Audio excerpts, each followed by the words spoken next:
Assalamualaikum warahmatullahi wabarakatuh. Perkenalkan, nama saya Gufron Wahyudin dari kelas 01 SAKP 004. Di tugas video pertama ini, saya akan mempresentasikan mengenai materi pembahasan mengatasi problematika kelemahan generasi Z. Nah, sebelum kita memulai pada topik ini, kita lebih dulu mengetahui apa itu generasi Z. Generasi Z adalah generasi yang lahir sekitar tahun 1997 hingga tahun 2000-an. Generasi Z adalah generasi yang masih muda dan tidak pernah mengenal kehidupan tanpa teknologi. Ya kayak kita ini juga, sehingga terkadang disebut sebagai agen. Nah, di sini saya akan membahas keunggulan generasi Z. Karena tumbuh di era digital, nah generasi Z kan lebih unggul dari generasi sebelumnya dalam bidang teknologi. Mereka pun tahu jika mereka membutuhkan informasi itu dapat diakses dengan mudah. Tidak hanya untuk berkomunikasi, banyak juga anak generasi Z yang bisa menghasilkan sesuatu dari teknologi.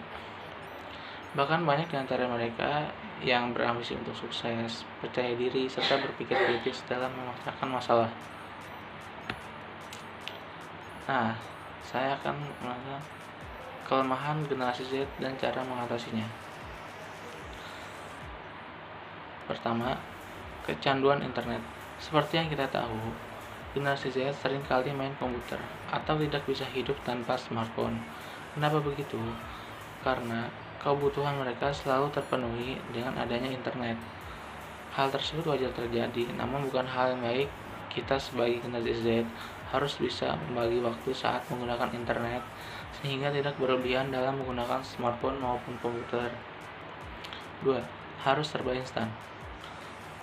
Pasti kita sangat repot kan jika disuruh menyelesaikan hal yang merepotkan, seperti contohnya dalam administrasi kampus, melamar pekerjaan, ataupun hal lain yang prosesnya itu berlibat lah. Nah, meskipun merepotkan, akan tetapi sangat penting dilakukan karena suatu saat itu berguna jika kamu harus melakukan suatu hal. Contohnya kayak tadi, bersifat administratif. Jadi anggaplah urusan kamu itu untuk kebaikan kamu di masa yang akan datang.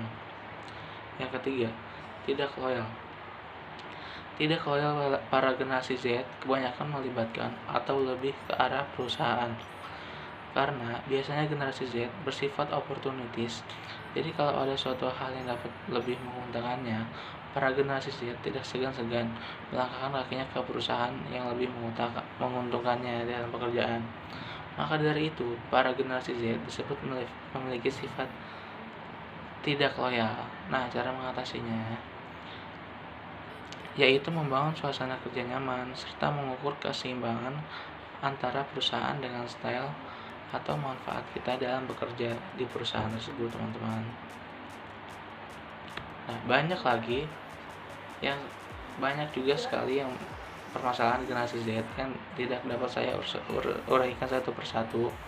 Namun pada intinya, permasalahan yang kita hadapi sebagai generasi Z membuat kita semakin unggul ke depannya. Maka dari itu, kita harus bisa melihat kelemahan-kelemahan yang ada pada diri kita, lalu meriset kembali supaya kita tidak mengulanginya lagi. Teruslah berkembang agar kita bisa menopang bangsa dengan tangan kita sendiri. Demikianlah presentasi saya. Bila ada kekurangan, mohon dimaafkan. Akhir kata, wabillahi taufiq wal hidayah. Wassalamualaikum warahmatullahi wabarakatuh.